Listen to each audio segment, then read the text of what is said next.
welcome to Baggage Out channel with me Betsy. Today we have an interesting topic, that is recently in India there is a new policy for education which has been approved, that is New Education Policy 2020. So today we will be seeing in detail about the important aspects or the important reformations which has been included in the policy. So without further ado, let's get into the video.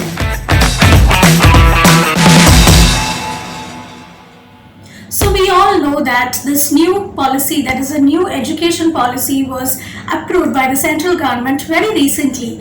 But though it was approved recently, the ideology was in place since May 2019. So this policy, that is New Education Policy 2020, was being structured and finalized by the central governments by collecting the inputs from many people, that is the public, the education professional, and also from the state government. So through this policy, government has focused on the main aspect, that is the educational rights for 3 years to 18 years of children.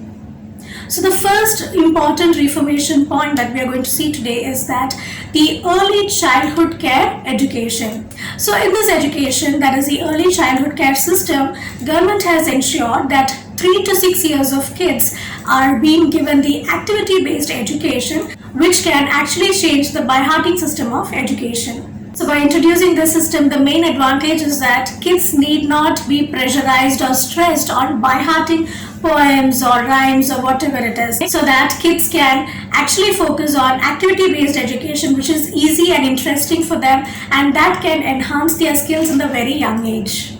The next important point in the system, which includes, is the National Mission Foundation Literacy and Numeracy. Through this system, government has ensured that kids will be taught how to apply these in the real life scenarios.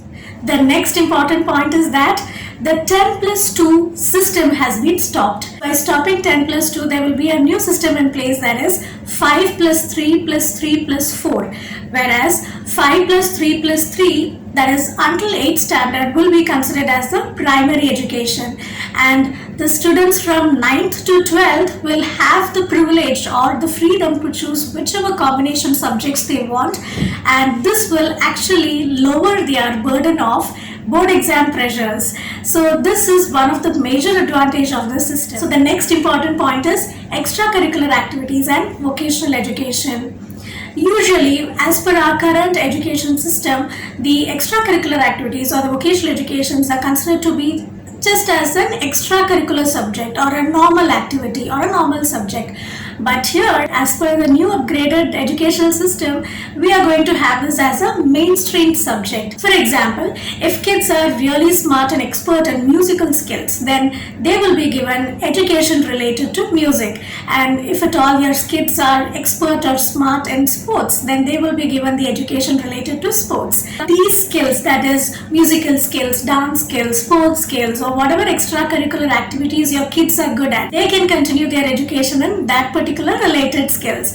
And yes, they need not find an extra time for the extracurricular activities, because these are going to be considered as mainstream subjects. These subjects will go hand in hand together with the other subjects that they are learning. So they need not find an extra time to focus on or to take on to learn the music class or dance class or whatever it is. So that is also another advantage of this new upgraded education system 2020. The next important and interesting change is the reformation exams. Reformation exams is basically divided into two parts, that is the core test and the capability test. For example, if your kid is not good at memorizing or their memory power is very low compared to the other kids or the other children, then these kids will be given the privilege to take up the capability test, that is the test which is based on their capability and knowledge. So here the by-hearting issue or the memorizing issue does not come into picture. So through this action, the government is actually trying to focus on all kids are equal. That is, we all have heard that fishes cannot climb trees, but that doesn't mean fishes are less than the other animals. So as an individual, there is no requirement for comparison between the kids based on their marks or their memory power. So let's move on to the final point, that is profile based report cards. Since childhood, for all the kids, it has been very problematic or very tension creating, pressurizing moment when the report cards are being given. Though it be on percentage basis report cards or the grade basis report cards were always a pressure or a headache or a problematic issue for kids. But now, as per the new system, here they have introduced profile based report cards, which means report cards will not be used to predict your kids' future, but it will be only used to improvise the skills.